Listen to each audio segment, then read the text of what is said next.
Welcome back to another episode of Off The Dribble, featuring myself, Aashrith, and my co-host, Chetan. And today we're in episode 28 of Off The Dribble. Guys, please subscribe. We're coming back with full consistency now. This is like Yep. our second week in a row with like multiple episodes. We're kind of cooking right now, I'm not going to lie, bro.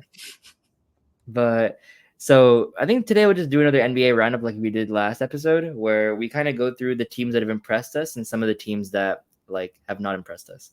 And we'll start off with yesterday's sort of matinee game, the Thunder Nuggets, the rematch of the opening night game where the Thunder really didn't make that a contest. And a lot of Thunder fans kind of expected the same. And yeah, I mean, Chetan, you want to react first before I eviscerate my team?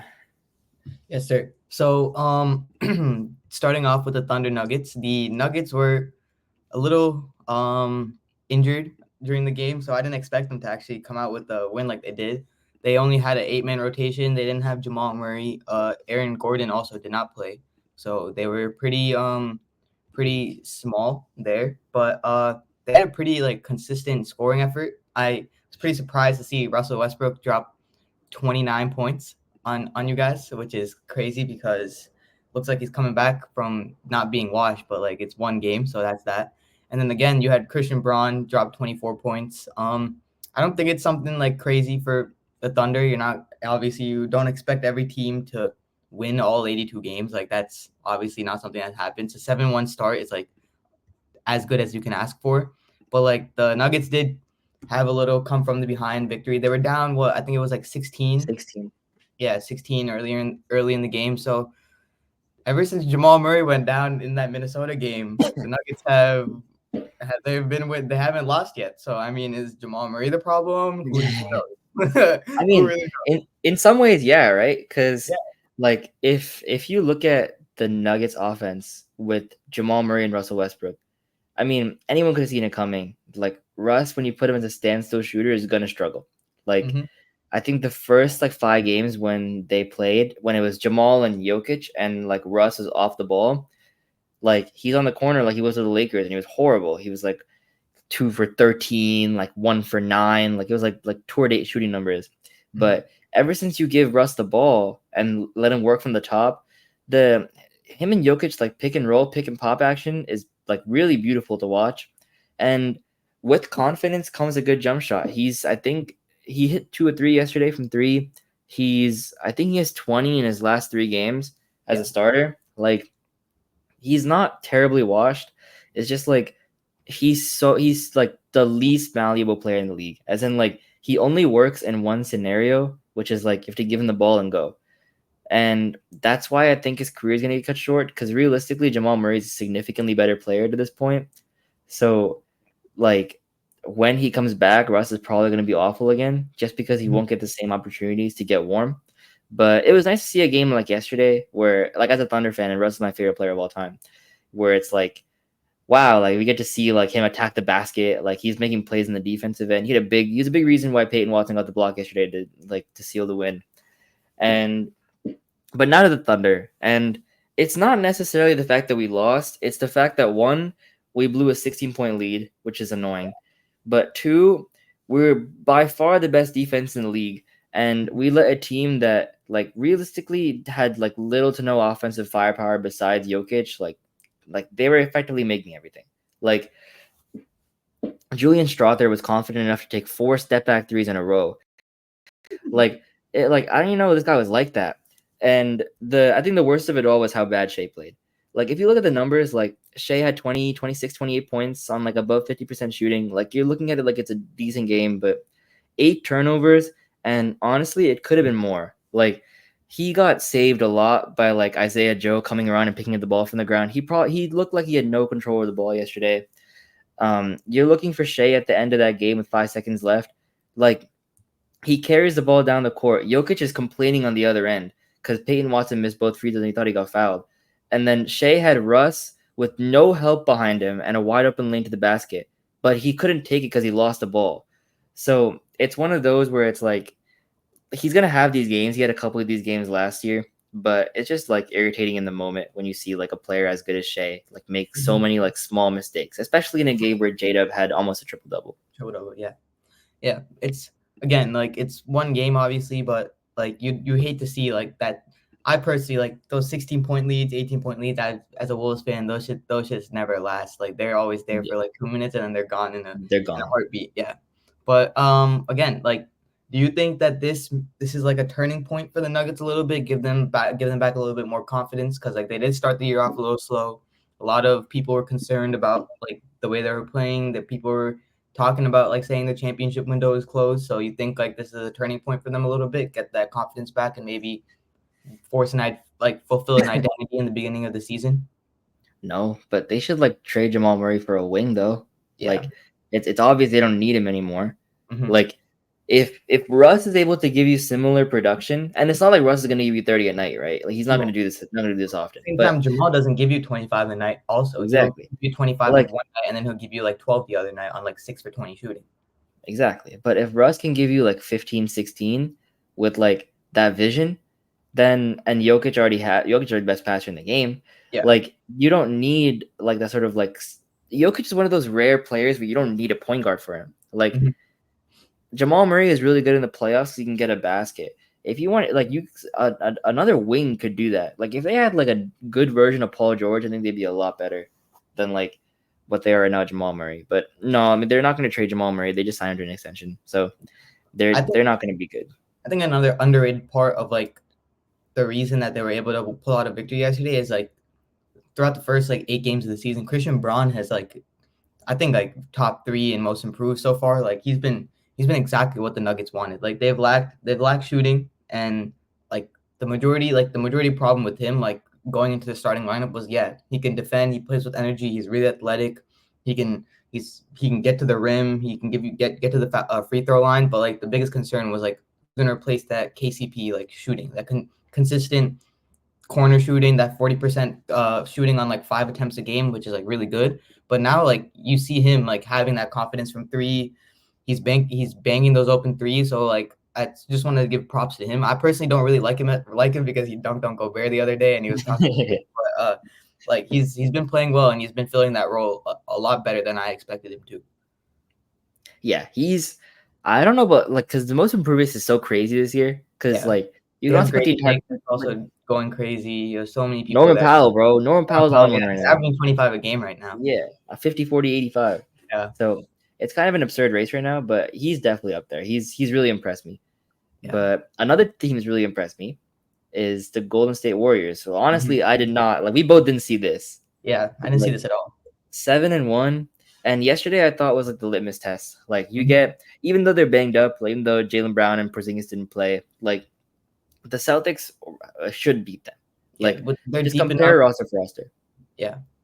So you get like Buddy Hield, who couldn't get a run on the Sixers. Mm-hmm. At the end of Kings, he couldn't get any run. Pelicans, he couldn't get any run at the end. And now on the Warriors, he's arguably their second best player. He hits the big three to like put the game out of reach yesterday. He's making blocks. Like I think who did he block yesterday? I think he blocked Tatum yesterday, right? Or he blocked someone yesterday. He And blocked like Derek White. that's crazy. Like you're getting a fully committed on the defensive end Buddy Hield. Like we haven't seen this since like ever. Even in Oklahoma, he wasn't a good defender. Yeah. So like what do you think about the Warriors and how they've gone so far? I think like the Warriors Buddy Hield, in my opinion, like you kind of found like that system that like fits around him. Like the Warriors, apart from Steph, they really didn't have like too much like scoring output. Like what are the chances you're gonna get that like all-star Wiggins that you got a couple years ago when they won the championship? Like that's something that you're not gonna get again. And then like Draymond has been playing a lot better. Like defensively, he's been amazing, cleaning up the glass. He still is a great passer, those kind of things. But at the same time, you can't expect him to drop 20 a game. So having Buddy Hield as that kind of like Klay Thompson-esque in there, if you really watch him play, that's like a lot of what he does. It's a lot of just like motioning around Steph. It's a lot of him and Steph like pick and rolls, him flashing back out to the 3-point line. And that helps him a lot because a lot of like that 3-point gravity goes towards Steph. And like Steph is 34, 35 years old, and he's still one of the best 3-point shooters in the game. So as long as you have someone like that, and then you have Buddy Hield next to him that's also shooting at a tremendous clip, like it makes life a lot easier for them. And like the team is a lot deeper than I actually thought that they were. Like when I first looked at their roster, like yesterday they played like Jonathan Kuminga didn't have a good game. He hasn't even had like a great season.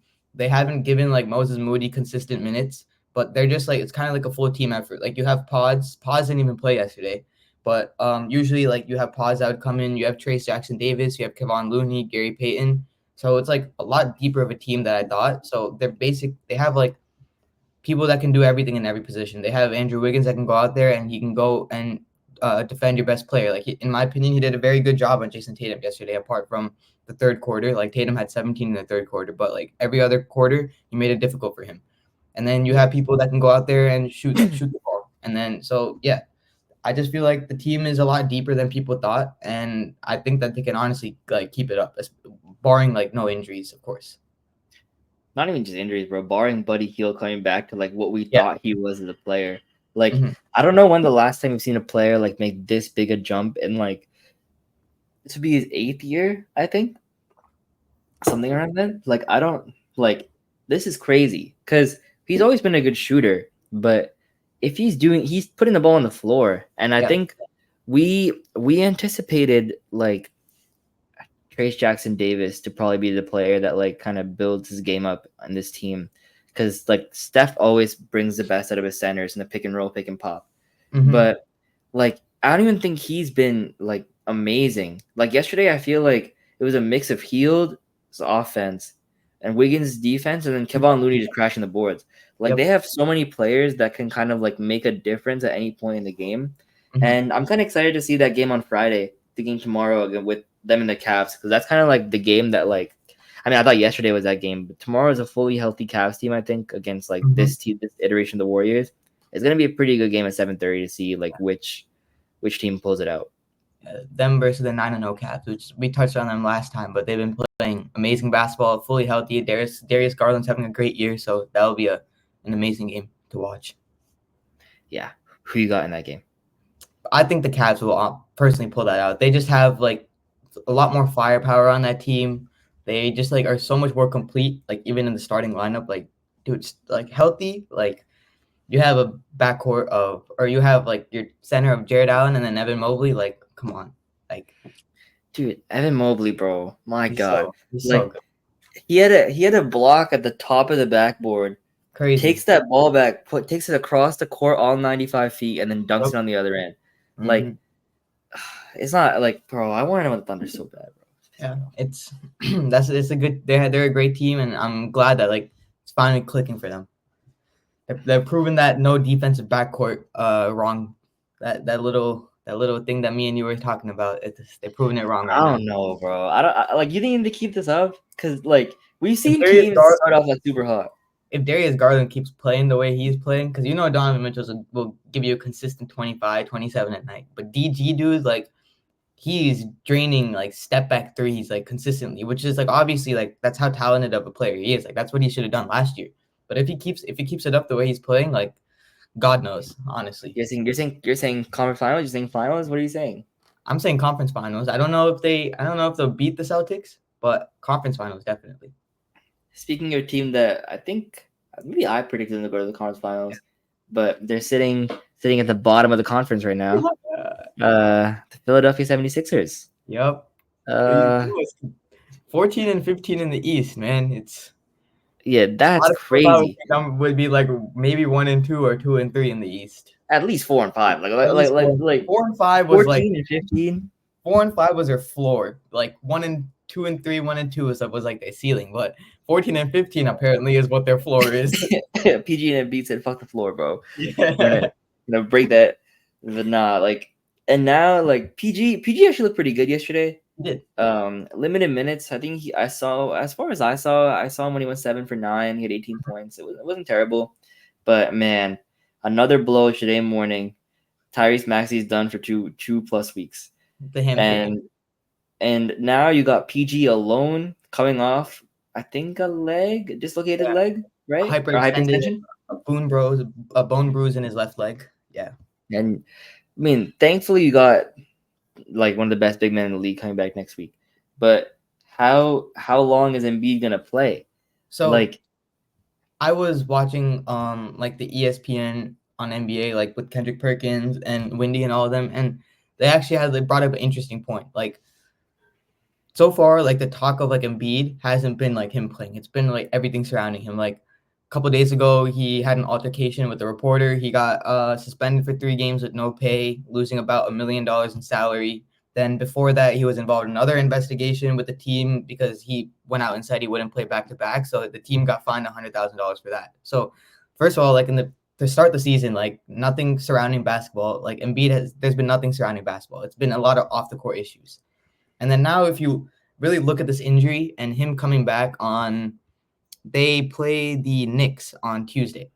And then if you look at their next game, it's Wednesday against the Cavs. And to start the season off, what did Embiid say? He's not playing back-to-backs. So to start off the season, he's going to come back, play 1 game, and then he's not going to be available for the next game. So already that him guy's coming gotta back. play against Cleveland, bro. Come on. Like he hasn't played basketball for 3 months. Like this guy's gotta play. But like if he said he's not playing back-to-backs, I think there's a 70% chance he won't play in Cleveland. So, which means that his next game would be against the Magic on Friday. So, like, they're basically leaving, like, PG out there by himself. And at the same time, Paul George is a new addition to the team. I get, like, he went through training camp and everything, but, like, you need to play actual basketball with, like, your 3 best players or with your core, and you need to get that situated early on in the season. And with Embiid going in and out of the lineup, and not playing back-to-backs and things like that, that's not going to happen. And it's been known that like when you have 3 like all-stars or 3 all-NBA people on one team, they don't get it right the first season. Like they never win a chip the first season. It takes a couple seasons, and the Sixers are expecting to do it in 1 season, and they're not starting off hot, especially with like not having any 3 of those like 3 of their like all-stars on the court at the same time for probably like another like month, in my opinion. And honestly, like it looks like the East is like might be deeper than we thought. Yeah. Like a team like Chicago. I mean, actually, I don't know because the Knicks are 3 and 4, but it's worrying when you have Paul George and Tyrese Maxey on the court as well, and you're losing to a Clippers team that obviously they're playing a lot better than people expected, but you're not stacking up the wins that you have to stack up. Like starting off 1-6, honestly, it's early in the season. We haven't even played 10 games, but like 3 or 4 of those games could definitely come and bite you in the butt when like later down in the season. Fun fact: no team that's ever started 1-6 has made the finals before. Yep. One team started 1-5, and that was and made the finals. That was the 76 Supersonics, I think, or 79 Supersonics. I think there was only been 3 teams that have started like 1-6 and have made the playoffs or something like that. Yeah, Braun definitely has one of those teams, bro. Yeah, but Braun definitely does. But they don't got a Braun on their team. They don't. They have an Embiid on their team who will probably play max 45 games this season. Dude, if Embiid plays 45, then I'm making the playoffs. But like, actually, I take the deep conference comment I made back because right now Atlanta is 5th in the conference. They're 4 and 5. Yeah, apart from number 1 and 2 in the East, there's no other winning teams, which is a little. Literally only 7 games to the season, and there's no other winning team in the East other than the top 2 seeds. Is kind of crazy. Actually. Dude, wait. The difference between 3 and 15 is the same difference between 3 and 2. Yeah. This is crazy. The Spurs would be 6th in the East. That's insane, bro. Like the Wolves are 4 and 3, and we be 3rd in the East, and we're 7th in the West, 8th in the West right now. Yeah. Oh my God, bro, it's embarrassing. But, anyways, we should also talk about the Bucks too, because my God, at least the Sixers have like the injury excuse of like, oh my God, we never have a full team. This team is actually healthy. Yeah. Besides Middleton. Has Middleton played yet? He has not, and there's still no timetable for when he's coming back. And Giannis is now hurt. Yeah. Oh my God, bro. And like they have Dame out there on his own. Like I listen. I'll never feel bad for Dame in my life, but like, my God, like this is the closest I'll ever feel. Like, because this is crazy. Like I think remember the game was like 2 games ago where like Dame had 41, Giannis had 36, and they lost. And then the next game, Dame had 31, they lost again. Yep. And like I don't even know what they can do. Like, how do you not fire Doc at this point? Yeah.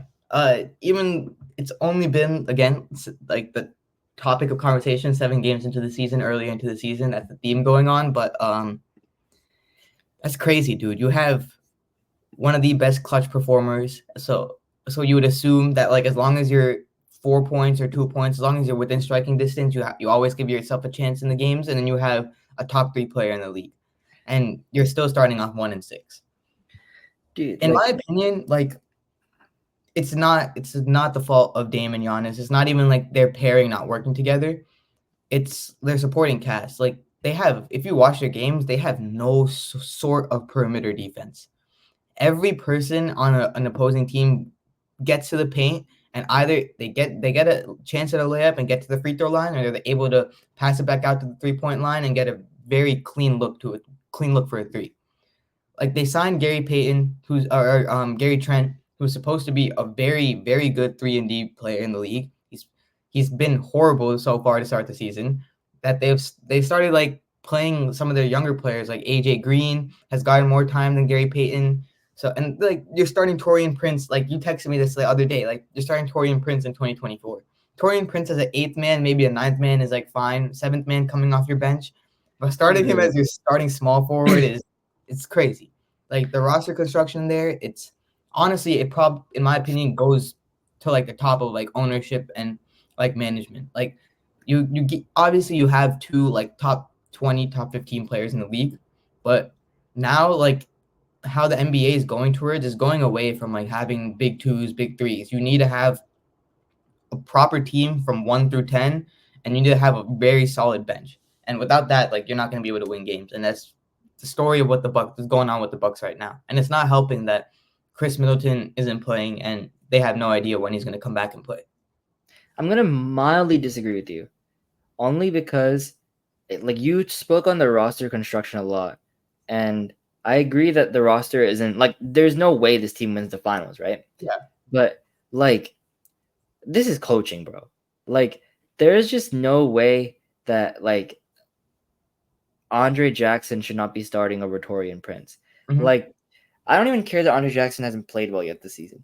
You draft this guy in the bottom of the first round to be this sort of like developmental piece that can play like insane defense.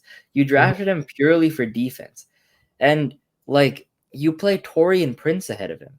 Like, so there's either like 2 paths that they're probably taking, right? Either one, like Darvin Ham is an insane influence on this like on the roster because like there's like because I don't know, he's in love with Taurean Prince for some reason, and or 2, like Doc Rivers has like some sort of thing wrong with his brain, and I hope he feels better.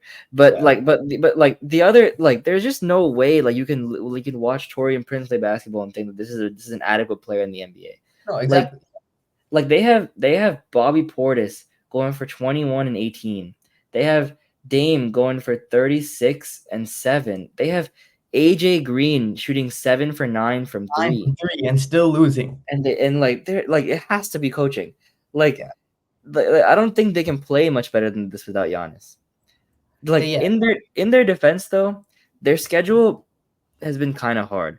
Like they got a back-to-back against Cleveland, which they lost to Cleveland by 1 and then lose again to Cleveland by 2. Yeah. They played pretty well against Cleveland. Yeah. They played Boston, which is going to be a loss, and like they beat Philly. The issue is they lost to Chicago, they lost to Brooklyn. Which is like low-key losing to Chicago and Brooklyn is like what are you doing? Yeah. So I don't know, man. I don't know if this team can make the playoffs anymore. Like I think the team that's best positioned to get him. I don't know. How Giannis looking blue? Yo, nah, bro. Never that. How Giannis looking blue, bro? That would be insane. That would actually be crazy, dude. That'd be wild. How would even Giannis like coming to the T-Wolves like would never work because like him and Gobert, bro, that would be the worst, absolute worst spacing on planet Earth. But just paint the picture, right? So you have Shea, you have J-Dub, you have Giannis, Chet, Hartenstein. Wow. That's crazy, bro. That's actually insane. Nobody's beating that team. Just give him 9 firsts. Say fuck it. Just take them all. They're the 9 first. That's all they need. Yeah. That's crazy. But moving on from the 2 bad teams, we did forget to touch on one team that I wanted to talk about a little bit on the West side, the Suns. True. So, what are your early thoughts on the Suns, especially since you have such an avid hate towards Bradley Beal and Dude, I roster don't as a hate whole? I don't hate Bradley Beal. The roster surprised me. Yeah, the roster, like the starting lineup and everything, and with how you expected them to do, and then with what they're doing right now, like what do you think is like their reason for their success so far? Devin Booker. Yeah, like he's the with all due respect to Wolves fans, he's in my opinion, he's the best 2 guard in the league, and it's because of it's because of how adaptable he is. Like I think to start the season, we were really pissed at him because he just wouldn't shoot the ball. He was letting the offense come to him a little too much, and so was KD. But ever since that Clippers game in the 4th quarter, he's been on a tear. Last week he won Conference Player of the Week. They went 3-0. He averaged 33 points a game. He was insane, and partnered with the greatest scorer of all time, Kevin Durant. This guy doesn't age. It's just I will say the last 2 games, D-Book has been a little under. Kind of hella underwhelming. I'm not gonna lie, especially against the Sixers. He was ass against the Sixers. All right, but last game 22 points in a Heat game that that's actually pretty close. But in a game where Nurkic gives you 20 on 3 of 3 shooting from 3, what the hell? He can afford to give you 22, I guess. But 3 of 18, bro. 3 of 18 from the field. 3 of 18 from the field is crazy. Oh, against the Sixers, yeah, he was really bad against the Sixers. But yeah, no, I get that. Yeah, definitely. He's shown it in Team USA too. Just his ability to adapt around him and just kind of change his style of game based on the talent that's around him. So he does it to not only make himself better, to just make them better as well. I see it I feel like if KD was on any other team, he would still be giving you 22, 23 a night. But sometimes on the Suns, just because he has D-Book and just because of Book's play style, the way KD scores, it looks so easy. And I feel like he would have to work a lot harder for those contested shots if he was on any other team. So I completely agree. Devin Booker's adaptability is definitely one of the reasons why he's, in my opinion, the second best 2 guard in the league. I still don't think and just to go on a little tangent, just to compare D-Book and Ant. You go offensively, 3-point shooting, before, I would say, yeah, D-Book. It's still D-Book. Stop. It's still D-Book. This is crazy. Okay. D-Book. No, it's not. It is. Dude, no. Dude, Ant is shooting 45% from 3 on Oh my God, we're glazing off 6 games. Look at his career. He still shoots 36% from 3 during his career too. That's not that bad. Can you stop, bro? D-Book. Okay, offensively, D-Book is better. Defensively, Ant's better. That's it's just what do you want? It's not even that, but offensively, it's a lot closer than people think. Defensively is a lot closer than people think. No, it's not. Yes, it is. Okay, Ant, bro, he gets hella gas on defense because you ever see D-Book guarding the other team's best player on any given night? Watch the Olympics. Ant was doing the same thing in the Olympics when he was in too. Ant was riding bench. Ant was watching D-Book do it. They're on the same team. D-Book is how much older than him? How many years of experience does D-Book have in the league? Dude, we're not going to do this. We're comparing them right now, right? If you want to tell me that Ant will be better than D-Book is right now, obviously I'll agree. I think Ant is better than D-Book today. No, bro. I just think D-Book is so he's so much more well-rounded as a player. That's my issue with Ant. He's hella one-dimensional in the fact that he's a shoot first, score first player. That's where people are wrong. No, bro. I'm talking about playmaking. That man is not playmaking like D-Book. Okay, but you're saying he's doesn't play make at all. That's just completely false. No, I'm saying that the gap in playmaking is like this. It's not even that. Look at his playoffs last year. Look at his play. I'm telling you, bro. Look at the Nuggets here. Chris Paul got injured. D-Book took the lead and averaged 12 assists a game. Look, bro. Look at the Nuggets. I'm not saying he's better of a playmaker than him. I'm saying you're saying it's like this. If you watch the Nuggets series, there were games where Ant literally could not put the ball in the basket. And the whole reason our offense was even able to do anything is because it was everything. Maybe he didn't assist the ball. everything on the offense, every play, every screen, every movement was surrounded because of Ant. The ball That's started D in his Book. hand and ended in his hand too. That's D Book. You're describing And then, him. and then you're going on the opposite side and you're telling him to go guard Jamal Murray and Michael Porter Jr. Devin Booker did not do that in the playoffs. This is what Devin Booker did against the Timberwolves. He went on in the playoffs, shot 4 for like 16, then went on the other side and then guarded Mike Conley that played 20 minutes a game. All right, he had a bad series. But then look at the Olympics when he's arguably our like fourth best player. And arguably one of our most important players too. Picking up the best player on the defensive end and creating looks for the opposition as well. I don't know. I think that Ant's good, bro. But you guys let's let him pass D Book first before we put the crown on him. Bro's also like done like been to the same kind of basically accomplished like the same shit D Book has accomplished in his career so far. D Book won a conference final series, and he was like made the finals. He's made the finals. That's what Ant has to do. Ant finna do that this year though. Don't worry. All right, if Ant does it this year, we can talk. I don't know. I think like people think that the offensive gap or the playmaking gap is like not there at all. But if you really watch Ant play, you like, especially since like the second half of last season, that the playmaking is there. I'm not saying it's 12 assists a game. Like he'll give you like 8 or 9 a game. That would be like his best like playmaking thing. But this year, all I'm saying is that Ant can't okay, I'm not tuning to 80 Timberwolves games a year, right? I'm tuning to like 40. But the games I watch, we can agree that if Ant had a choice, he's scoring the ball, right? Regardless of what his best attribute is like putting the ball in the basket in the paint and in the mid range. Can we agree? Yeah. D Book's also best attribute is to the mid range jump shot, but if the best point guard the best passing point guard at the time on your team gets injured, he fits in and slots in and runs the entire offense. Like that's something that I don't think Ant is doing. For like, I think that was like 3 months, right? That CP got injured? Yeah, when CP got injured, yeah. CP was injured for like a month and a half. No, that's a while, bro. I think it was like 7 weeks. Because he broke his hand. Yeah, it's like I think he came back after like 7 or 8 weeks. 2 months. Still, this is a side conversation. Yeah, it was 9 weeks. So basically like 2 months. 2.5 months, yeah. 2 months and a week, yeah. Anyways. I don't know. I can argue this all day.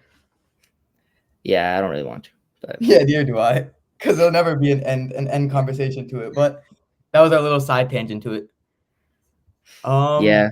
Why'd you bring up the Bradley Beal thing? Like Bradley Beal didn't play horribly last game. The man has 7 points. I don't even care about Bradley Beal, bro. I don't even pay attention to him. Sometimes I forget he's in the league. That dude is starting small forward for like the Phoenix Suns. I don't even know how that's possible. I don't even know how they're winning games with them starting small forward. I like going back to what we were supposed to talk about, like them being 7-1. Like I don't really think it's a coaching change. I don't think it's like because like you don't think so. I like the ball is going more in KD's hands at the end of the game, which is like the coaching change that you saw. Like KD never used to put the ball in the fourth quarter, which in my mind, that's the game. That's the difference. Yeah, that's not really a coaching change in my mind. That's just called having common sense. Like you have the best scorer in the planet, put the ball in his hands. Like, dude, but like you're forgetting that Frank Vogel's actually a terrorist. Yeah, and he didn't want to see the Suns succeed. That's true. But speaking of coaching, do you think that because the Cavs are 9-0, do you think Kenny like because of him being a coach, like that's also a huge reason as to why they're 9-0? For sure, 100%. The Kenny effect is in place. Dude, I think coaching in basketball is like probably like out of the major sports is probably actually it might be the least, but like because of how important coaching is in football. But I was thinking like it's so much more underrated than like people give it credit for. The sheer like difference in our team, even when we won 20 games with Mark Daigneault versus like the terrorism that Billy Donovan put us through, like it's like night and day. Like you're watching with the Lakers right now, even if they're like losing like these like kind of close-ish games, like you're watching like the Lakers offense actually like take a form. Like you're seeing motion, like you're seeing like LeBron go off the ball. You're seeing like things happen on the floor where like Darvin Ham just didn't know how to like implement. So I think coaching definitely matters, especially in the Cavs case, actually, because I think Kenny Atkinson's one of the most underrated like developmental coaches in basketball. Yeah. But like the Suns, I get your point. Like it's not necessarily like rocket science to give Kevin Durant the ball at the end of the games. I also feel like when it comes to coaching, like it also, like some coaches I feel like are fit to coach like certain teams. Like they have like a certain added, like with coaching, obviously, like you need to have the basketball IQ and you need to have like all the different like plans, out of balance plans, defensive game plans. You need to know all of that. But on top of that, you need to have like that like composure to like kind of take over a locker room. And I feel like personally, like just going off of like a coaching chains, like I don't know if you remember when the Wolves switched from Ryan Saunders to Chris Finch, and it was like in the middle of the season. Like the Wolves were the worst possible defense for like the last like 3 years. Didn't know how to play defense at all. Cat was like known to be like a terrible defender. Like that was like the one thing like people always talked about. But like Chris Finch like changed that locker room and he made them buy into like that defensive mindset. So I feel like to be a good coach in the league, you need to have like that like composure and that willingness to just like take over your locker room. And like some coaches, like I don't think they were able to do that. Like I feel like it's hard to do that when you have LeBron in your locker room though. Like especially like LeBron, like he's like 39 years old, 20 years into like his NBA career. Like what coach really, I get like JJ Redick, it was probably easier for him because like they have a really good relationship. But when it came to like Darvin Ham, like you were honestly probably a little bit like scared of LeBron, or a little like you felt like a little like there wasn't like that kind of like the coach didn't have full power. So like maybe that's what happened, but that's just all. I don't know. But I just feel like Darvin Ham at the same time also just doesn't know like basketball, because videos of him just like in a timeout and just bro just doesn't, he did not say in a play like, dude's like it was an out of bounds play and he would just said salute, be like hard work. Like you could have like told them to run like a simple like box or like a stack or done something. He didn't even say anything like that. He was just like salute. Like what do you expect him to go out and do on the court? Bro, like LeBron's actually coaching that team too. Yeah. No, but like now like with the Lakers too, like I know they started hot and they haven't been as good, but like you can tell like JJ Redick has a certain plan in place, and before every game, you know he has like a set thing that he wants to do and he wants to attack, and you know the Lakers like go out and do that. So you could just tell. Yeah, with But the yeah, Lakers is more like personnel than it is like coaching. Like they yeah, I just don't feel have like the good enough players to like they last. don't have the bench. They don't have the Yeah. bench. That's the main thing. So like when you do see injuries, especially like small injuries happen, like you're gonna see like those losses stack up. Yeah. But yeah, that's our take for like the second, third week of the NBA season. And also thank you for listening to our little side debate between Anthony Edwards and Devin Booker. That debate will definitely pop back up. So definitely some point again. Yeah, many times probably. Yeah. But yeah, we'll probably drop another episode soon after another couple games. So just keep sticking with us. We'll be giving you guys all the NBA news, injury updates, and everything. And also, we possibly maybe might be doing a football episode. I don't know. One of our friends wanted us to do a football episode since the season is in like the middle of the season. So stay tuned for that as well. But yeah, just keep sticking with us, and yeah, peace. Peace.